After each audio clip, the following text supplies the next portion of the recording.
Yeah. So today that's third lesson related to grammar. Third lesson is related with sentence formation.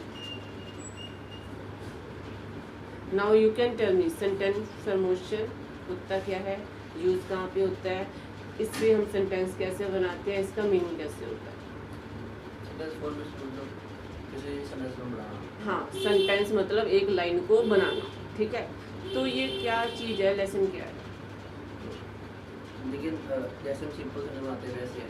क्योंकि आम बात कर रहे हैं उसके बारे में होगी, उसको कहते हैं सेंटेंस. ठीक है, तो सेंटेंस की वैरायटी कैसे होती है, कैसे दिखते हैं? एक लाइन बोल के बताओ कि ये सेंटेंस है. जैसे ही प्ले करेगा. हिंदी में बताओ, अदरवाइज सिंगल प्लूरल में फंस जाओगे. ही प्लेज आता, सिंपल लाइन. वो क्रिकेट खेलता है. वो क्रिकेट खेलता है. ठीक है, अब इस लाइन को आप सेंटेंस कहते हो. ये सेंटेंस कौन सा है, सिंपल, कंपाउंड के कॉम्प्लेक्स? सिंपल है, वह क्रिकेट खेलता है. अगर इसी को कंपाउंड करना हो तो क्या करोगे? वो क्रिकेट खेलता है क्योंकि अच्छा लगता है. क्योंकि उसे अच्छा लगता है. तो ये नहीं बना कंपाउंड, ये कॉम्प्लेक्स में जा रहा है. क्योंकि अगर आप कंपाउंड में जाओगे तो कंपाउंड में दो इंडिपेंडेंट लाइन होगी. राम क्रिकेट खेलता है और शाम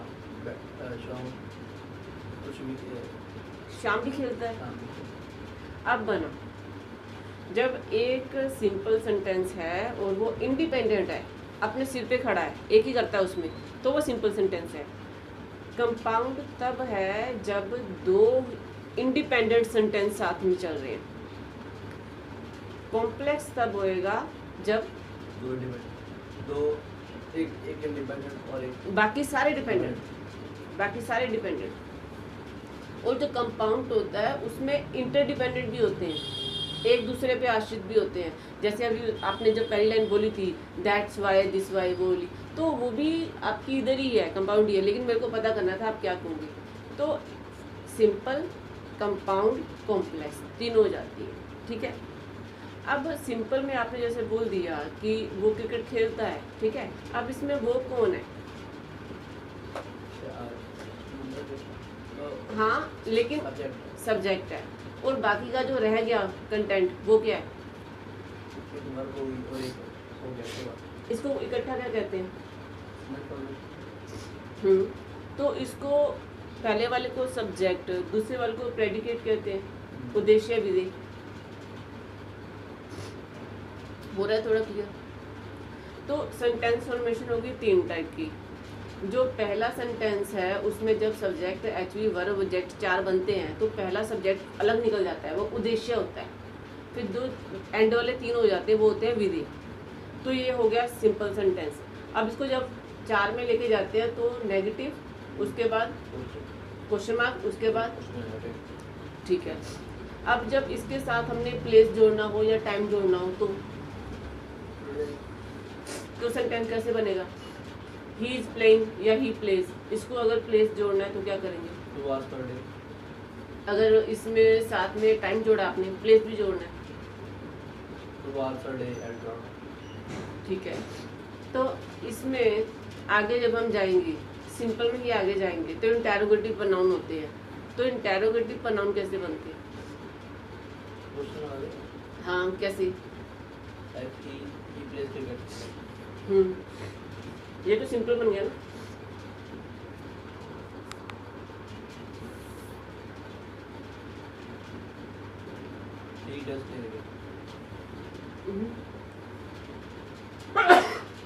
इंटेरोगेटिव प्रोनाउन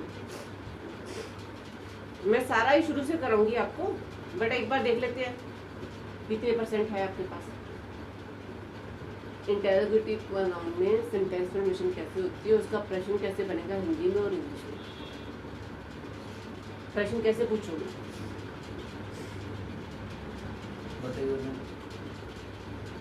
ठीक है, और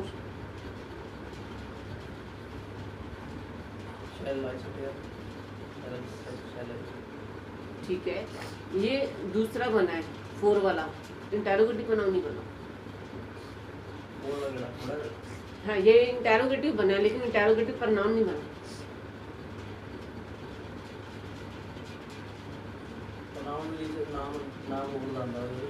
नहीं, इंटेरोगेटिव प्रोनाउन में जब W और हाउ फैमिली वाले 16 में से कोई एक आए तो ये आएगा वर्टिकल में। हाँ वो तो ठीक है ना, फिर वैरायटी बनाओ। ठीक है, सिंपल बन रहे हैं।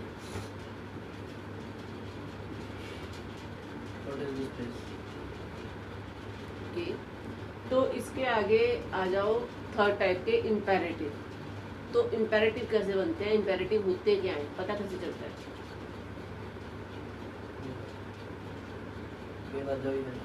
नहीं है। तो जैसे अब लाइन है, जैसे आपने कोई भी लाइन बोली, I can dance, I can dance here, ठीक है, सब्जेक्ट और एचवी को हटा दो, dance here, sit down, go there, stay here, don't talk to me, talk to me. जब सीधी वर्ब बात करे तो इम्पेरेटिव है। जब सीधी वर्ब चले, सब्जेक्ट एचवी की जरूरत नहीं, हमको दिख रहा है बंदा, हम सीधा कहते हैं। जैसे आप खाना बनाना कुछ कर रहे हैं, हम कह रहे हैं कि add this, chop this, boil this, then take it out, then take it into water. तो सीधे इंस्ट्रक्शन दे रहे हैं, तो वो इम्पेरेटिव होते हैं, मतलब हुक्म वाले। हाँ तो फिर हाँ वही है ना, चॉप दिस ऑनियन, यही है इम्पेरेटिव है। इम्पेरेटिव में कर्ता कौन है उसकी जरूरत नहीं है, उसको छोड़ दो, एचवी भी नहीं चाहिए, इसमें सीधा हुक्म दिया जा रहा है। Use this lift, don't use this lift, use this stairs, don't use stair, pluck the flower, don't use your mobile. तो कहीं पे स्लोगन लिखे होते हैं बैनर पे सीधी वर्ब के साथ, तो वहाँ पे इम्पेरेटिव का यूज होता है, सीधी बात। जैसे आप कोई रिज्यूम बनाते हो, आप कहते हो कि मेरे पास इतनी क्वालिफिकेशन है, इतनी क्वालिफिकेशन है, ये है, वो सीधे इम्पेरेटिव होते हैं। जो आप डॉट डॉट करके लिखते हो वो सारे इम्पेरेटिव होते हैं। जो कोई आप ब्रोशर बनाते हो, किसी की एडवर्टाइजमेंट बनाते हो किसी चीज़ की, वो सारे इम्पेरेटिव होते हैं, जिसमें आप सबके लिए ओपनली कह रहे हो कोई बात, जिसमें आपको करना चाहिए नहीं है। सीधा लिखा हुआ है use the dustbin, you should use the dustbin नहीं लिखा होगा, use the dustbin. Collect your ticket from here, leave your like luggage there, belongings there, तो कीप योर मोबाइल आउटसाइड, सबके लिए वो इम्पेरेटिव है। उसके आगे आता है इंटरजेक्शन, चौथे टाइप की इंटरजेक्शन। इंटरजेक्शन होते हैं विस्मयबोधक हैरानी वाले, जिसमें हम लिखते हैं wow, oh please, oh my god, hey, हाँ वो आपके वाले, ठीक है। इंटरजेक्शन जिसमें प्लीज लिख के, कुछ लिख के, वट लिख के, प्लीज लिख के, हाउ लिख के, जिसमें आप थोड़ा सा सरप्राइज होते हो।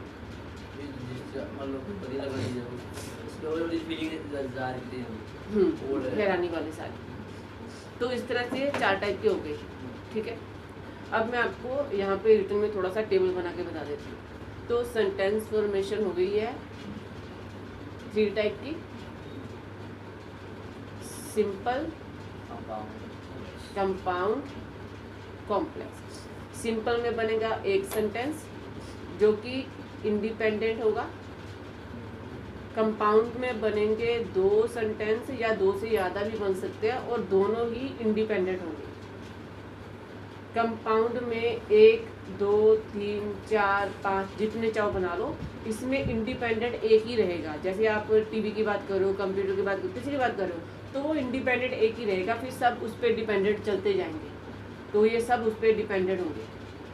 अगर वो पहला आपने नहीं लिखा है तो पता नहीं चलेगा इट किसको कह रहे हो या ही या शी किसको कह रहे हो अगर नाम नहीं लिखा है तो। लेकिन इसमें दोनों इंडिपेंडेंट चलेंगे, और इसमें जो है एक इंडिपेंडेंट, और इसमें इंटरडिपेंडेंट भी हो सकती है। पहली बात दूसरी बात के ऊपर, दूसरी बात पहली बात के ऊपर, जैसे कंडीशनल सेंटेंस होते हैं, if you go there then tell me. तो इसमें दोनों ही इंटरडिपेंडेंट है, दोनों एक दूसरे के बिना नहीं चलेंगे सेंटेंस, क्योंकि कनेक्शन है बीच में। तो ये हो गया। अब आपको सिंपल सेंटेंस 5, कंपाउंड 5 और कॉम्प्लेक्स 5 स्पीकिंग में बोलने हैं, ठीक है। ये मैं यहाँ पे एक्सरसाइज आपको रिटर्न में नहीं करनी, आपको और कर देनी है। अब सिंपल में आगे सेंटेंस की फॉर्मेशन हो जाती है 4 में, simple, negative, interrogative, interrogative, negative. तो आप जो सिंपल पहले बना दोगे, फिर आपको 4 वाले बनाने हैं। तो ये पहले टाइप की, ये दूसरे टाइप का, ये तीसरे टाइप का, ठीक है। अब ये जो पहला है, इसमें जो ये सिंपल, नेगेटिव, इंटेरोगेटिव बना, तो ये 1 2 3 4 टाइप का बन गया। 5th टाइप का होता है जब आप इसमें प्लेस ऐड करते हो। 6th टाइप का होता है जब आप इसमें टाइम ऐड करते हो। पहले टाइम आता है, पहले टाइम आता है, तो आप टाइम को 5 कर लो, प्लेस को 6 कर लो, ठीक है। अब इसी में ही 6 हो गया। 7 नंबर पे आता है इंटेरोगेटिव प्रनाउन, क्योंकि ये सारे सिंपल में हैं। इंटेरोगेटिव प्रनाउन में आपको W फैमिली वाला what, when, why, where, how many, how far, how soon, which, ये सारे आ जाएंगे। तो इसकी फॉर्मेशन में पहले आपको इंटेरोगेटिव प्रनाउन लगाना है, फिर HV लगाना है, फिर सब्जेक्ट, फिर वर्ब, फिर ऑब्जेक्ट, फिर क्वेश्चन मार्क। तो इसी में ही ये 7 वाला जो है, इसी को जब नाम में लेके जाओगे तो ये नोट लग जाएगा, नेगेटिव हो जाएगा। तो इसके भी आपने 5 सेंटेंस बोले। उसके बाद 8 में अभी बताया है इम्पेरेटिव है। इम्पेरेटिव में सब्जेक्ट, HV, वर्ब, ऑब्जेक्ट 4 हैं, लेकिन सब्जेक्ट और HV नहीं आता है, इसमें सीधा वर्ब, जैसे कि गो देयर, इंस्ट्रक्शन, वो नहीं आएगा इसमें, वो इधर ऊपर वाला। तो इसमें जो है इम्पेरेटिव 5 तरह से बनते हैं। इम्पेरेटिव 5 तरह से बनते हैं। अब गो देयर में हमने क्या कहा उसको, गो देयर, जाओ। डोंट गो देयर में हमने क्या किया, वहाँ पे मत जाओ। नेवर गो देयर, कदे नहीं जाना। अगर हम उसको रिक्वेस्ट के साथ कहें प्लीज गो देयर, अगर हम रिक्वेस्ट के साथ मना करें प्लीज डोंट गो देयर, फिर इधर आ गया। ये 5 टाइप से बनते हैं। नहीं, फिर ऊपर आ गया। नहीं, हाँ तो देखो ना, पहले रिक्वेस्ट के साथ करने के लिए कहा गया है, फिर रिक्वेस्ट के साथ ना करने के लिए कहा गया। बात करा दिया। हाँ प्लीज, नहीं नहीं वो भी आएगा, वो भी आएगा। इसमें मतलब एक सेंटेंस आप 5 में लेके जा सकते हो। जैसे हम कहते हैं कि सिट हियर, फिर हम कहते हैं don't sit here, this is not good. फिर हम कहते हैं please sit here, please be seated बोलते हैं। फिर हम कहते हैं never smoke, never do this. तो फिर हम रिक्वेस्ट के साथ कहते हैं प्लीज डोंट डू दिस। तो ये 5 में से आपको देखना पड़ेगा ना कहाँ पे सिचुएशन में कौन सा लगेगा। इसमें आपको चॉइस मिल जाती है कि आपको कर्ता या HV ढूंढने की जरूरत नहीं है। जब आपको सब्जेक्ट लगाने की जरूरत नहीं, आपको HV लगाने की जरूरत नहीं, तो सिंगुलर प्लूरल का खेल ही खत्म हो गया। सीधी वर्ब लगाओ, उसको 5 में ले जाओ आपकी जरूरत के हिसाब से। आप सीधा कह दो स्विच ऑन द फैन, फिर आप सीधा कह दो please switch off the fan, फिर आप कहते हो please don't switch off the fan. तो आप सीधे ही कमांड दे दो ना, कितनी स्पीकिंग आपकी। स्विच ऑफ द फैन, फिर आप सीधा कह दो please switch on the fan, switch on the fan चला दो उसको। फिर आप कहते प्लीज डोंट, बंद नहीं करना पंखे को, सीधी कमांड। हाँ तो 5 बन जाएंगे ना, आप सोचो 5 बनेंगे, आपको बनाने हैं। तो अगर आप इसका यूज़ करते हो ना, आपकी 100 में से 10% इंग्लिश तो क्लियर हो जाती है। आपको कहीं पे भी बोलना है, आप कहते हो please side, please let me go, तो कुछ भी बनेगा। ओके, तो 8, उसके बाद ये आ गया 9 इंटरजेक्शन। मैं हिंदी में नहीं लिख रही कुछ भी, इंटरजेक्शन जो होते हैं हैरानी वाले।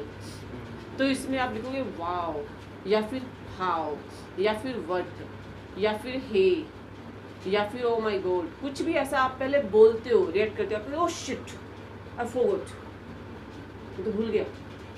तो उससे पहले जो आप हैरानी वाला कुछ लगाते हो, कोई भी वर्ड, तो इधर जैसे आप कहते हो व्हाट अ बिल्डिंग, मैंने पहली बार देखी, तो हैरानी वाला सम, तो इसमें एक छोटी सी पोज आती है ऐसे करके ऐसे, फिर उसके बाद वो आगे की जो लाइन बनती है।